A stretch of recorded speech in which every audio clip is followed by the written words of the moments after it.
Hola, espero que estés muy bien. Hoy te voy a compartir una de las leyendas mexicanas que nos contaban cuando éramos pequeños.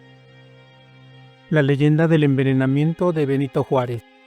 Cuenta la leyenda que antes de dar su último suspiro, Oliveria del Pozo, mejor conocida como la Carambada, una famosa bandolera del siglo XIX, luego de haber sido herida por múltiples disparos de arma de fuego, confesó haber envenenado a don Benito Juárez, el que según algunos ha sido el mejor presidente en la historia de México. Se dice que la Carambada era una mujer muy hermosa e igualmente talentosa. Era alta, de porte distinguido, educada en Europa, conocedora de varios idiomas, graciosa y sencilla, delicada y de finos modales.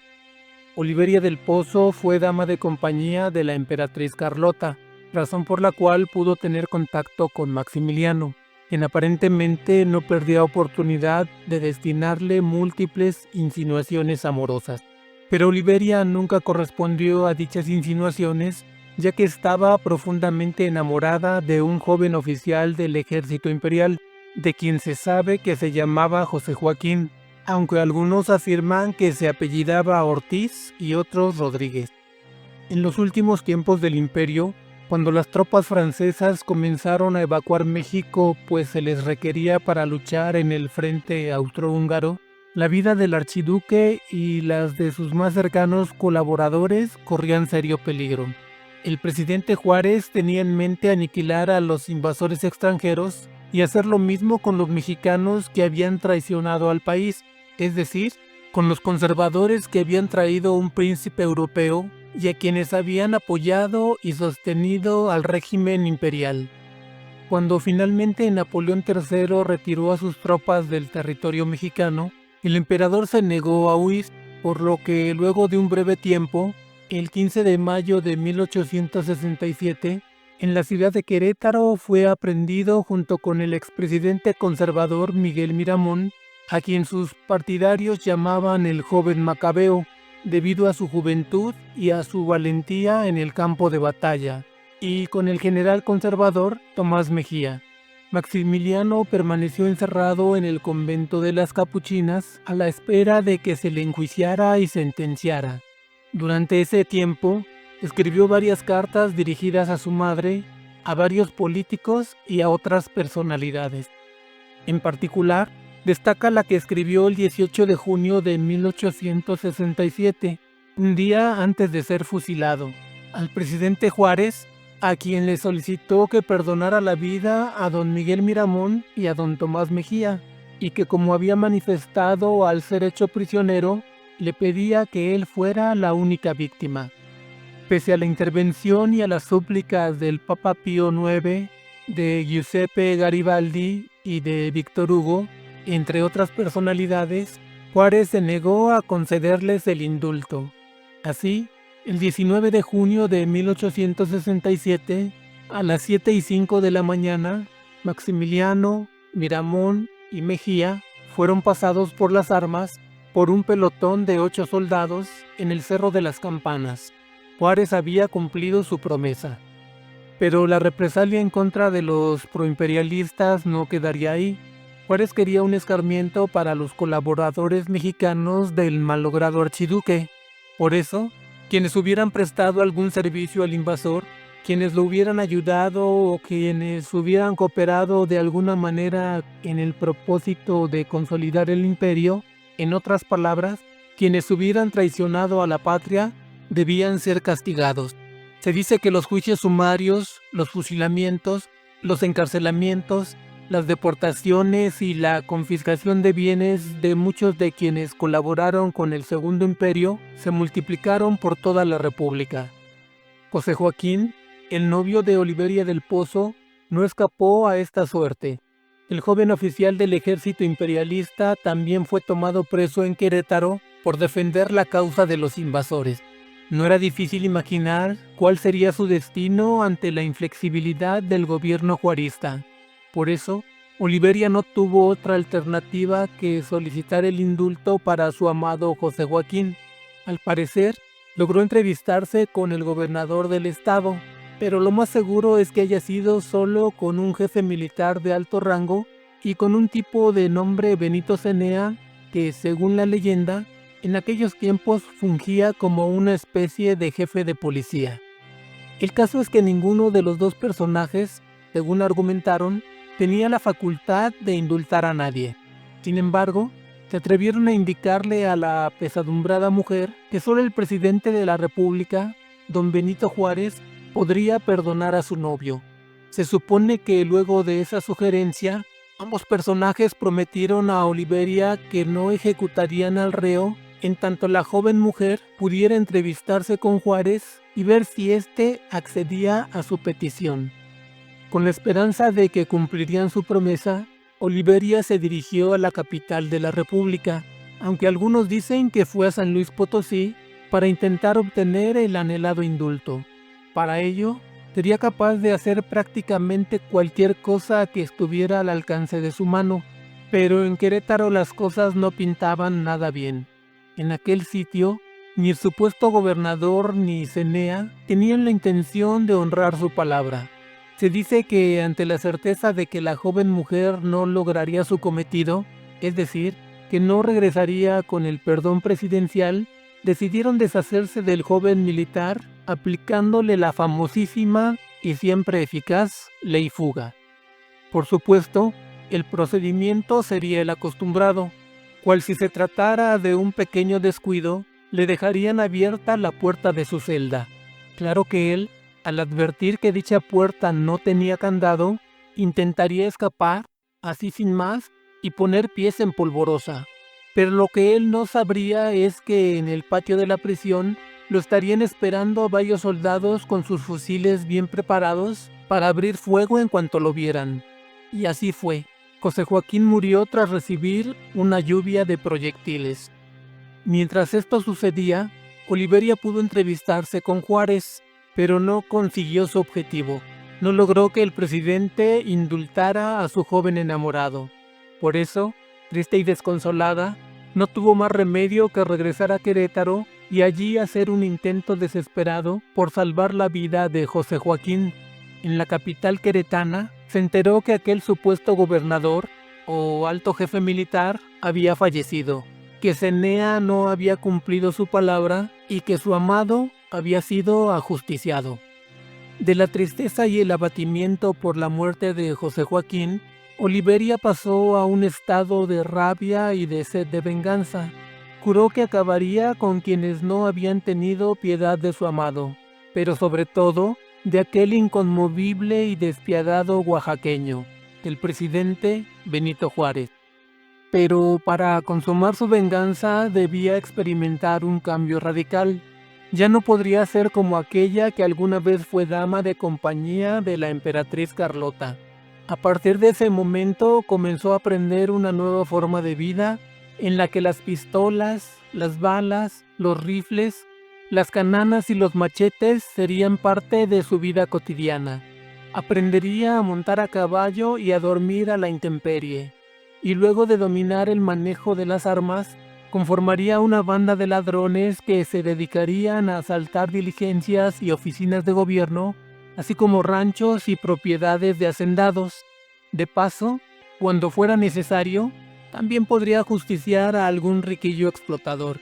Y durante algún tiempo ese grupo de bandidos se hizo muy famoso por los rumbos de Querétaro y del Bajío, pero más famosa se hizo su lideresa, a la que empezaron a llamar la Carambada. Y muchos la querían porque invariablemente repartía su botín entre los más pobres. Aunque pasaron varios años, todas esas actividades delictivas no le hacían olvidar su principal objetivo: vengar la muerte de su amado ejecutando al presidente Juárez. Algunas versiones de la leyenda cuentan que antes de eso, la Carambada pudo vengarse de Benito Cenea y asesinarlo de manera cruenta. Pero la realidad es que este personaje murió, siendo gobernador de Querétaro, el 15 de septiembre de 1875, es decir, 3 años después de la muerte de Juárez. En cuanto a Juárez, el plan que la Carambada había diseñado era relativamente simple y no por ello sencillo de ejecutar. Envenenaría al oaxaqueño dándole de beber el extracto de una hierba llamada veintiunilla, y cuyos efectos mortales se producen exactamente 21 días después de haberla ingerido. ¿Cómo alcanzaría ese objetivo? Pues tendría que desplegar todas sus habilidades y echar mano de su enorme belleza. Se dice que, de alguna manera, la Carambada se las ingenió para conocer a don Guillermo Prieto, quien, aunque había tenido algunas diferencias con Juárez y para entonces ejercía como diputado, aún mantenía con él una relación de amistad y respeto. Y caso es que la Carambada logró que Prieto la invitara a una recepción que se efectuaría el 27 de junio de 1872 en la residencia de Sebastián Lerdo de Tejada, en aquellos tiempos presidente de la Suprema Corte de Justicia de la Nación. En dicha recepción, casualmente, Juárez era el invitado de honor. Y Oliveria estaba preparada para tal encuentro. Se dice que ella misma había cortado la veintiunilla en algún lugar de la Sierra de Querétaro, y que ella misma había machacado en un metate la peligrosa hierba para luego extraer el mortal veneno. Se supone que para acabar con la vida de un hombre, bastaba con que bebiera una cantidad muy pequeña. Tal vez unas 2 o 3 gotas serían suficientes para echar a andar el proceso, y luego solo sería cuestión de esperar 21 días, el tiempo exacto para que el veneno pusiera fin a la vida del desalmado oaxaqueño. Cuenta la leyenda que la Carambada solo esperaba el momento propicio para ejecutar su plan. Tal vez la oportunidad podría presentarse luego de algún brindis, pero lo primero era poder acercarse al presidente Juárez. En algún momento, se supone que Guillermo Prieto, o Lerdo, pero es menos probable, tuvo la ocasión de presentar a Oliveria del Pozo con el jefe del Ejecutivo, señalándole que la joven mujer era una ferviente seguidora de la causa liberal. Por alguna extraña razón, o porque habían pasado algunos años, parece que Juárez nunca logró reconocerla o siquiera recordar que Oliveria le había pedido el indulto para su amado José Joaquín. No se sabe bien a bien por qué artes, pero el caso es que entre los múltiples brindis que se efectuaron esa noche, la Carambada tuvo la oportunidad de sacar el mortal veneno y vaciarlo en la copa de Juárez, mientras éste platicaba con algún invitado a la recepción. Sin embargo, otros señalan que esa oportunidad se presentó cuando, por azares del destino o por obra de la suerte, sentaron a Oliveria a la derecha del presidente y, en un descuido de este, logró verter en su copa la sustancia venenosa. Cualquiera que haya sido el caso, se dice que Lerdo de Tejada se percató de la mortífera acción de la Carambada, pero que ni se alteró ni tuvo la intención de impedir de cualquier forma dicha maniobra. Y eso pudiera no ser tan descabellado, pues Lerdo, como presidente de la Suprema Corte de Justicia, sería el principal beneficiario de la muerte del Benemérito de las Américas, pues él sería declarado jefe del Ejecutivo. Juárez apuró todo el contenido de su copa, sin saber, por supuesto, que su destino ya estaba marcado. El 18 de julio de 1872, es decir, exactamente 21 días después de haber bebido la mortal pócima, Juárez comenzó a sufrir intensos dolores en el pecho.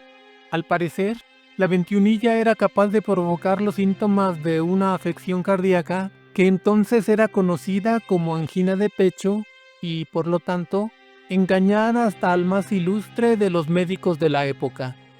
Se cuenta que un día antes, es decir, el 17 de julio, a altas horas de la noche, el benemérito despertó a consecuencia de unas fuertes náuseas y algunos dolores no tan intensos, pero decidió no comentárselo a nadie. Aunque se supone que compartía la habitación con su hijo, también llamado Benito, le pidió que no dijera nada. En la mañana del fatídico 18 de julio, se sabe que Juárez ya sentía fuertes dolores en la pierna derecha. Además, estaba un poco cansado, pues ya sabemos que no había podido dormir. Alrededor de las 7 de la noche, el dolor que sentía en el pecho se hizo más insoportable y tuvo que postrarse en cama. Una hora después, el médico que lo había revisado informó que no le quedaban más de 3 horas de vida. Sus dolores se fueron haciendo más intensos, motivo por el cual tuvieron que inyectarle morfina en el lado izquierdo del pecho.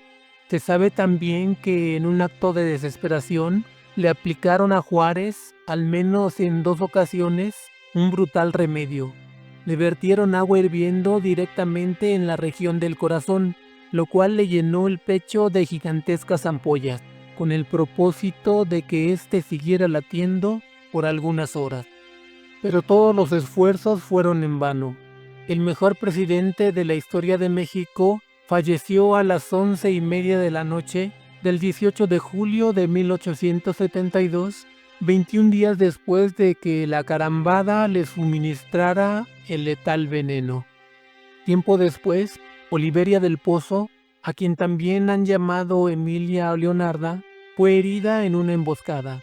Cuenta la leyenda que antes de morir tuvo la oportunidad de arrepentirse y confesar sus pecados ante un alto jerarca del catolicismo queretano, quien, por supuesto, rompió el secreto de la confesión.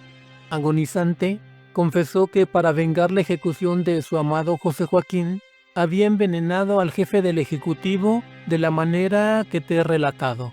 Pero nadie se dio cuenta, pues los síntomas ocasionados por la 21 son los mismos que produciría una angina de pecho, la que oficialmente causó la muerte del más grande prócer en la historia patria.